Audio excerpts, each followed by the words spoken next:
Administrative Law Division is an important division of human resources. It is the division that, after the management reform, puts everything together regarding conduct and discipline. And I think it's the core of how we support managers in handling conduct and discipline issues. We have a great team in ALD composed of various nationalities, various backgrounds, people that have studied law in different countries, and that brings the richness to the discussion and also the richness on how to handle different cases and to have different school of thoughts in addressing a specific case.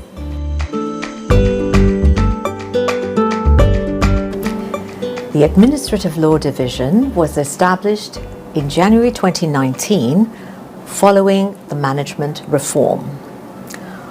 All conduct and administrative law matters were consolidated under the Administrative Law Division to ensure a comprehensive end-to-end consistent approach as well as global oversight throughout the conduct and discipline cycle across the Secretariat. This approach, sustained on three pillars: prevention, enforcement, and remedial action, ensures the management of risks of misconduct proactively and transparently. The Administrative Law Division's responsibility is for conduct across the Secretariat. And within the Administrative Law Division, there are three functional areas, key functional areas, namely the Conduct and Discipline Service, the Disciplinary Accountability Service, and the Appeals section.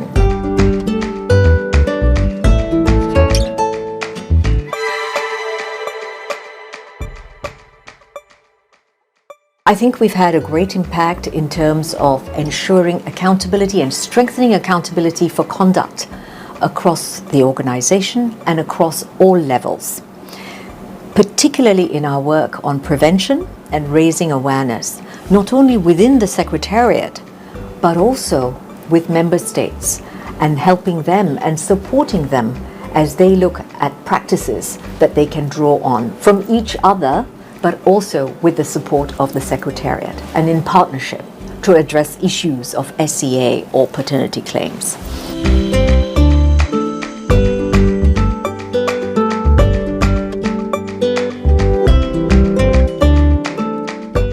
And finally, as a rights-based organization, our processes take a while. But we have conveyed, I believe, and continue to convey, that there is no impunity for bad behavior and behavior that disrupts the enabling environment. Any act of misconduct is one too many, and the organization takes a very serious stand on that, and accordingly, the actions that the organization has taken.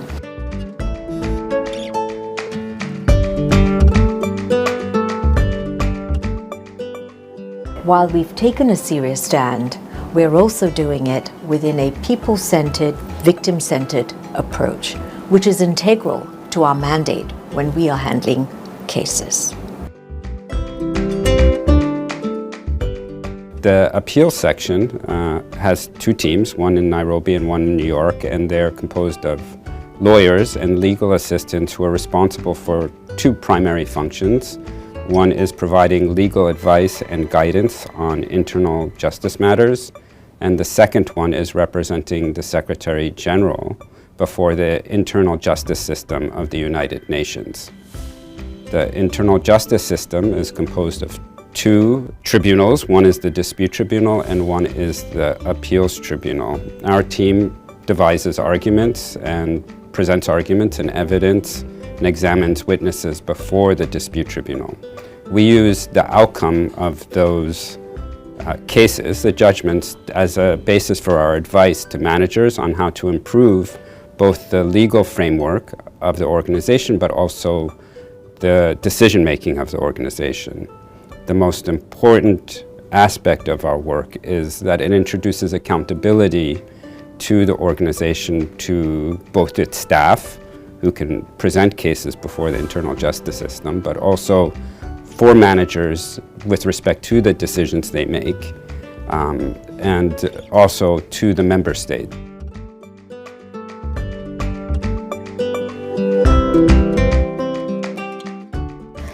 I represent the Secretary General in administrative cases that are filed before the United Nations Dispute Tribunal. These cases are filed by staff members, where staff members complain that the administration has not complied with rules and regulations of their contract. It's my role as a legal officer to represent the administration, to demonstrate the compliance, that the administration has complied with the rules and regulations.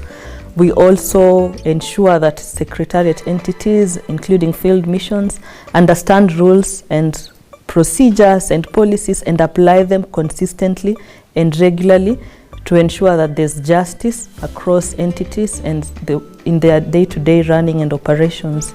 We are also involved in the development of jurisprudence through our research to the tribunal.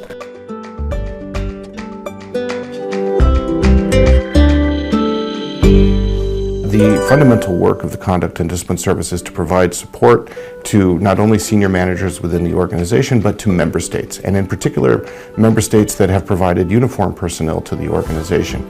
In this instance, we do have to provide as much support as we can to combat sexual exploitation and abuse and sexual harassment. These are the areas that are of fundamental importance to the work that we do and to the work of the member states in the field.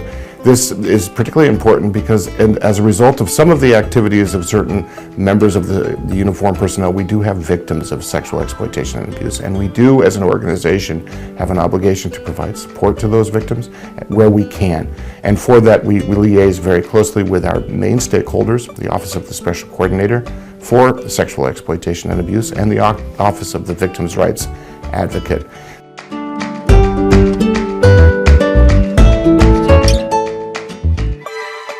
We also engage in formulating policies and developing training materials in order to support staff in their understanding of what it means to be an international civil servant, and in particular working in field locations. The Conduct and Discipline teams with whom the Conduct and Discipline Service liaises are present in the major field locations, in all field locations, and in missions in particular. We provide to those colleagues a significant amount of support, including policy support, operational advice, as well as training.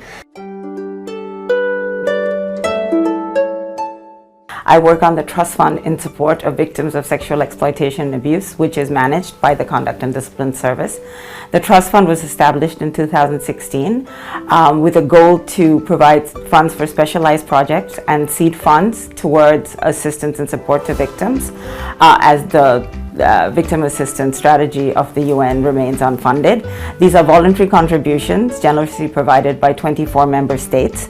To date, we have received just over $4 million, of which just about $1 million have been used for projects in the Democratic Republic of Congo, in Central African Republic, in Haiti, and in Liberia. In 2022, we funded the first project in South Sudan. This has been a landmark project because there are several issues in the vast and complex country, and the funds will provide support for medical and psychosocial services, but also for livelihood projects such as have been done in other locations, so that we can perhaps try to address some of the aspects of dignity and stigma that the victims and those at risk of SEA in the community have experienced. We hope to fund several more projects in South Sudan and across the world, hoping to raise also perhaps another $4 million over the next 2 years.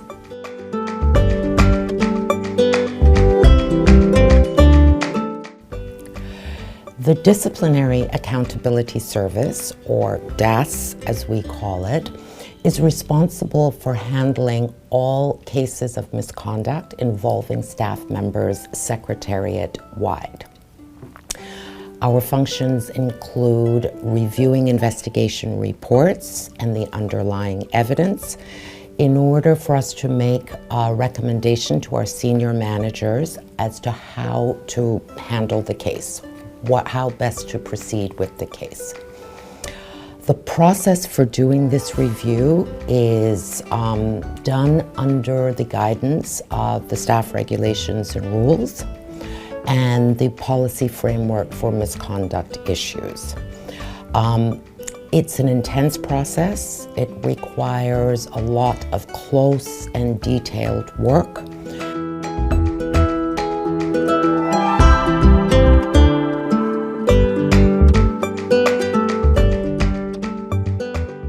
We look very closely at all of these cases, the underlying evidence, the report, the staff members' comments.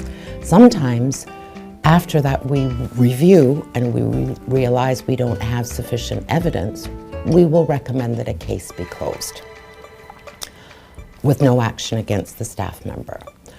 In other cases, we recommend disciplinary action. And disciplinary action can range from, in terms of the lighter end of the spectrum, we have censures. And then, of course, on the harshest end, we have a dismissal or a separation from service. So there is a wide range of measures that are open to the Secretary General to impose on staff. DAS is composed of two sections. One, which deals with most of our disciplinary cases, and the other section, which is called the Critical Incident Response section, which deals with high risk, very sensitive, complex cases that require immediate and specialized attention. So we have a set of staff that handle those cases as well.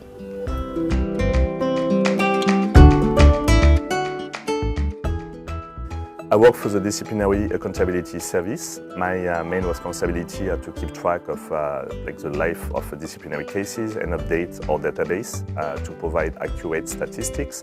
For example, I provide statistics for the disciplinary report of the Secretary General, and I also update the compendium of disciplinary measures, and we show accountability across the organization.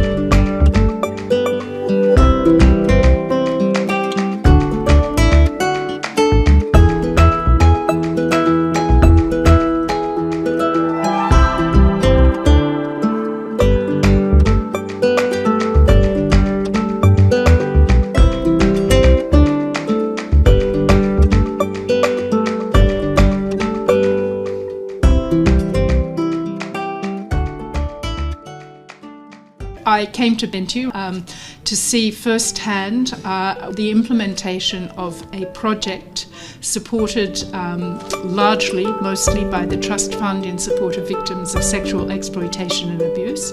This fund was established by the Secretary General in 2016.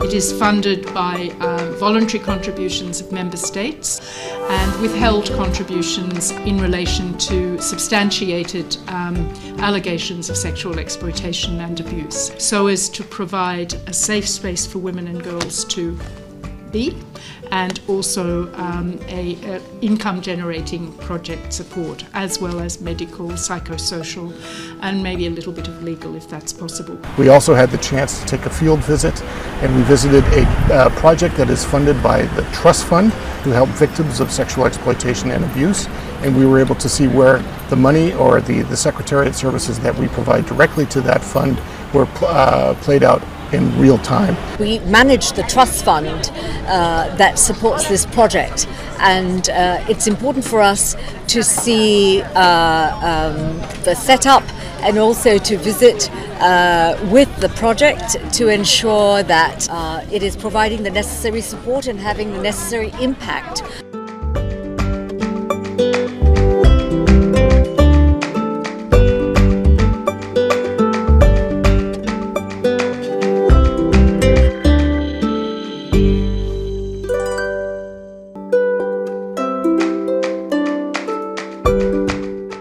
So the Administrative Law Division, in the work that they do, they handle all the cases where we as staff members in fact breach those standards of conduct, whether it is for how we operate in cases of sexual harassment, sexual exploitation and abuse, or any other infractions that are very serious and in fact breach the staff regulations and rules. And it's important that they do their job well, because it sends a signal not only to all of us as staff that we are accountable for our actions, but also for those who suffer as a result of those actions. We can't forget the victims in this process, and they often feel a sense of injustice that the United Nations doesn't take strong enough action to let those who commit those infractions actually walk away free. We have an exhaustive process because even those who are accused have due process rights. We are a rights-based system, but at the end of the day, we have to actually make those decisions and uphold the standards of conduct. And the work of the Administrative Law Division is actually the main vehicle through which we can actually achieve those goals. So their work is very, very important. They are the unsung heroes. They're very quiet, they're not obvious, but they're very necessary. Our office here in Nairobi is over 10 years old because it was established back in 2011. And the reason for doing it then is still as valid now, is because it was established to handle many of the cases that actually come from our field operations, the peacekeeping missions and the special political missions. And Nairobi being the seat of one of the tribunals, most of those cases come to the tribunal in Nairobi, and we felt we needed to have a presence here, an office here, to be able to handle those cases directly so that they would be handled on a timely basis. Because as we always say, justice delayed is justice denied. So they play a very important role because we know that we have significant numbers of staff in our field operations, and where we have those cases, they can be disposed of in a reasonably timely manner. So our colleagues here in Nairobi also make a great contribution to the overall work of the Administrative Law Division.